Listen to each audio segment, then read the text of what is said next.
And I've been told by family, friends, peers that I have a tendency to go on and to also, as written here, to ponder. More specifically, philosophically ponder the more important questions, such as what is our purpose on planet Earth, or how is it that life as we know it came to exist, or who stole that last samosa that I had my eye on for the past 10 minutes. Yeah.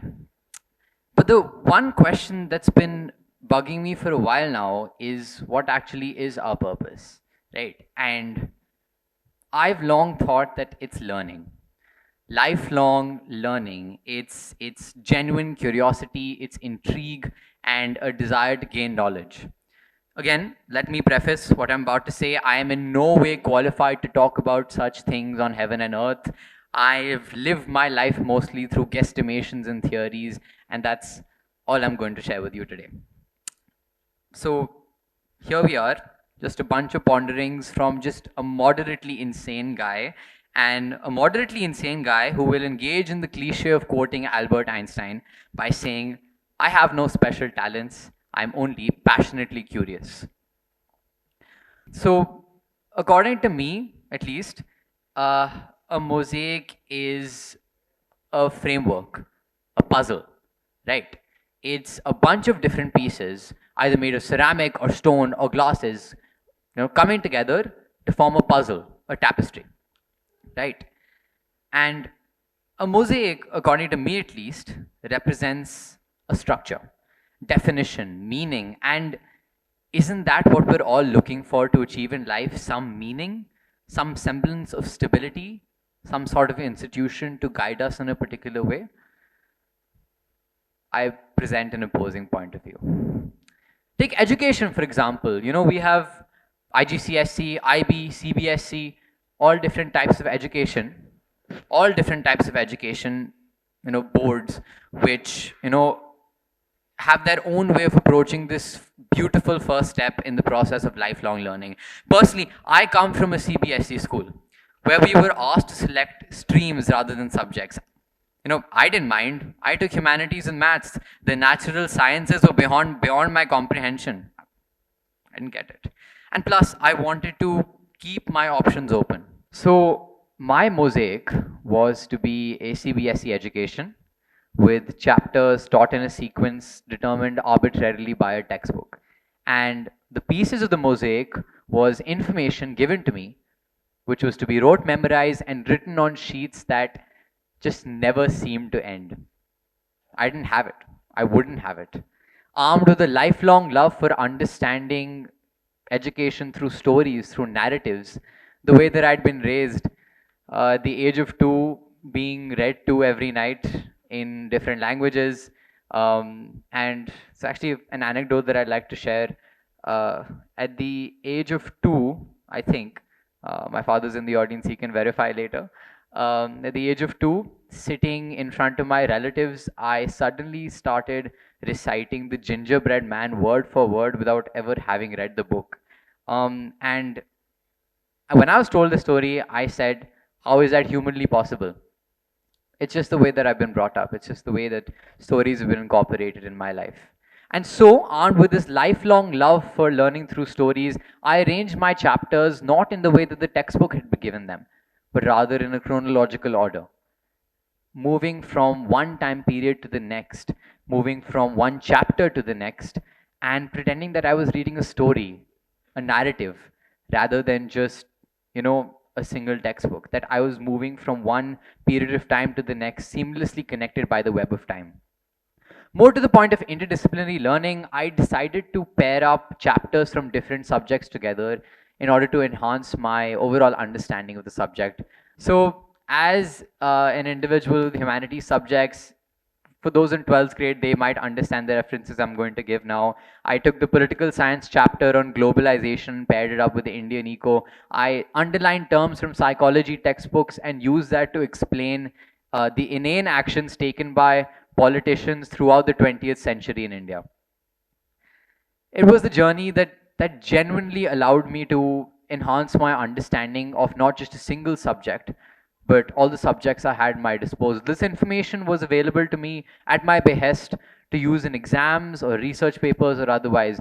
Essentially, within the confines of the prescribed education system, I found myself rebelling in any way I could to the traditional modes of learning, fashioning a sort of tapestry of learning and creating my own interlinked mosaic mind.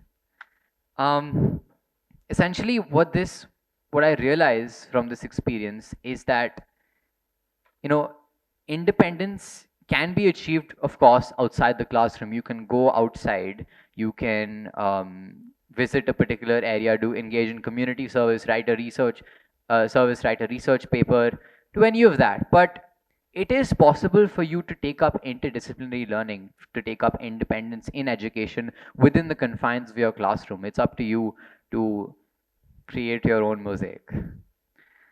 In fact, my process with interdisciplinary learning and in general understanding subjects on a wider scale started not with school education, but with music several years ago. As it does with most of us, I'm sure. My father's generation had the Walkmans with their audio cassettes of Kishorda.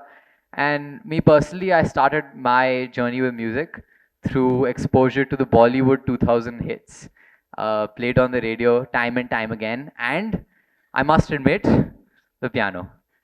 So, as I approached this wonderful device at the age of 3, I was amazed by the sort of curious sounds that the keys could produce.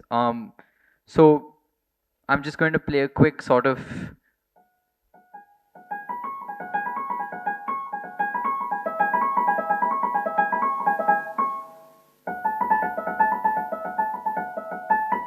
Yeah. So Golden Hour is a piano piece that has been circulating on social media and the internet for a while now.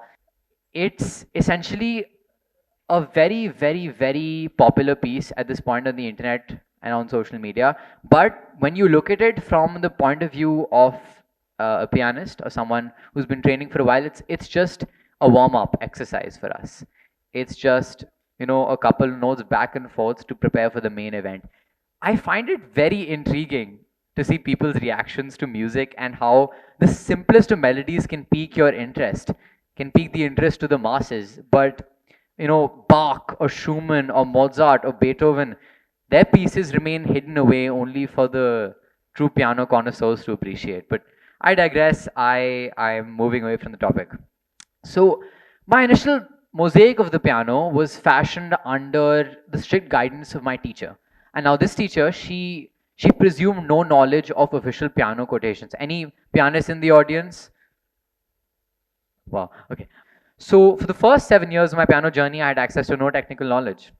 Both my parents and I, after a while, decided that while the teaching process was crucial, while my teacher was an excellent teacher, it was time to expand my knowledge base. And I began to explore piano through, you know, understanding the science behind it, the technical knowledge. After my first 7 years of the piano, I finally discovered how most people begin their journey with this instrument. So yet another mosaic came in here. A mosaic that was constructed not by one world, but the collision of two worlds. One where I simply learned by ear, I listened to songs and replicated them on the piano, and the second where there were actual notations, actual pieces that I would learn and give exams with. And so I had an advantage over my peers as my mosaic was structured in a manner that accommodated both worlds. And yet, I must assure you, the learning was not over. And one of the ways in which the two mosaics have manifested is mashups, as I would say. So poor attempt at a pun, mosaic mind. Yeah. Um, but yeah, so mashups essentially is how my piano journey manifested. And I'll explain what I mean when I say mashups.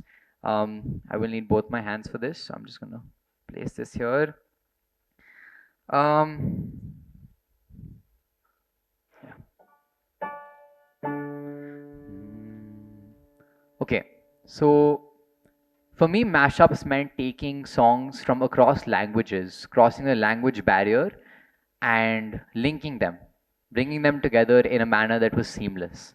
शायद फिर से जन्म में मुलाकात हो ना हो, तेरे ही सपने लेकर के सोया, तेरे ही यादों में जागा, तेरे ख्यालों में उलझा हुआ हूँ जैसे कि माला में धागा। ओ बादल बिजली चंदन पानी जैसा ही अपना प्यार हो लेना होगा जन्म हमें कई कई बार। I would never fall in love again until I found her. I said I would never fall unless it's you I fall into. Baby, I'm dancing in the dark with you between my arms, oh, barefoot on the grass. That, my friends, is how I truly fell in love with music and how I developed, if I may say so myself, a musaic mind. It's okay, you can laugh. So clearly, it's never been the tutelage or the institution that has taught me to learn. It's just taught me without any learning. From my 6 months abroad studying at an institution of higher learning, I've truly learned what interdisciplinary and independent learning is capable of achieving.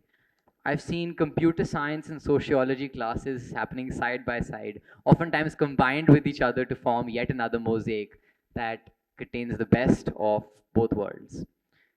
Not to be concerned, I'm not advocating for an education. I'm not saying to achieve your dreams or to achieve this dream of independent, interdisciplinary learning, you have to apply abroad and go to the promised land. No.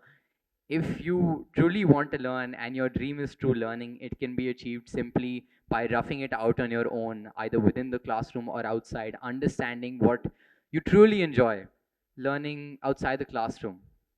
For example, something I've enjoyed throughout my years and throughout my life is mythology and understanding other cultures through their stories, whether it is Zeus's shenanigans or Indra's shenanigans or Thor and his shenanigans. I'm sensing a pattern with these lightning gods actually.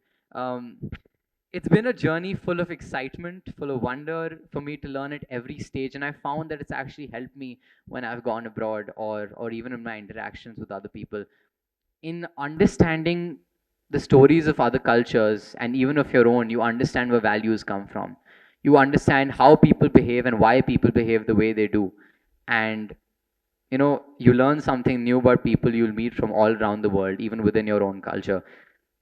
That is my mosaic. It need not be yours.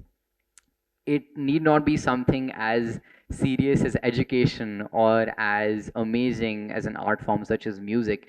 It could be something you're interested in learning outside the classroom, pursuing just for the sheer thrill of it. That's how I got wherever I got, just doing whatever I wanted to, but in a streamlined manner, not, of course, rambling on. Pursuing something for the sheer thrill of it, pursuing something because you're genuinely interested in it. It's just a genuinely amazing experience. Stability is great. Institutionalized learning, fantastic. That's how I've lived my life. But it's never going to be enough when you thirst for knowledge, just as I do. I'm going to actually leave you with a very, very simple thought, and it's something my grandfather has not resisted from telling me on multiple occasions. Every time we leave a conversation, he has told me this. He said, "Beta, Isaac Newton once said." I was like, "Wait, Isaac Newton? Where have you, Dada? Huh?" He said, "Beta, Isaac Newton once said, I am like a child on a beach, collecting the odd pebble here, a rock here, while the vast sea, the expanse of knowledge, lies unexplored in front of me." Us, Newton, us. We're all children, we're all learning, we're all in the process of constructing our knowledge base, building our mosaics. The decision is yours, though. It's Do you want to explore knowledge from a classroom point of view, or do you want to, you know, have that sort of independence with yourself, come out with a few scars, a few bruises here and there, but with infinitely more wisdom within yourself? Do you want a mosaic, or do you want to build your own mosaic mind? Again, guys, don't take me seriously. I'm just a child on a beach, throwing the odd pebble here and a rock there your way for you to pick up and make of it what you will, to make of it your own mosaic mind. Thank you.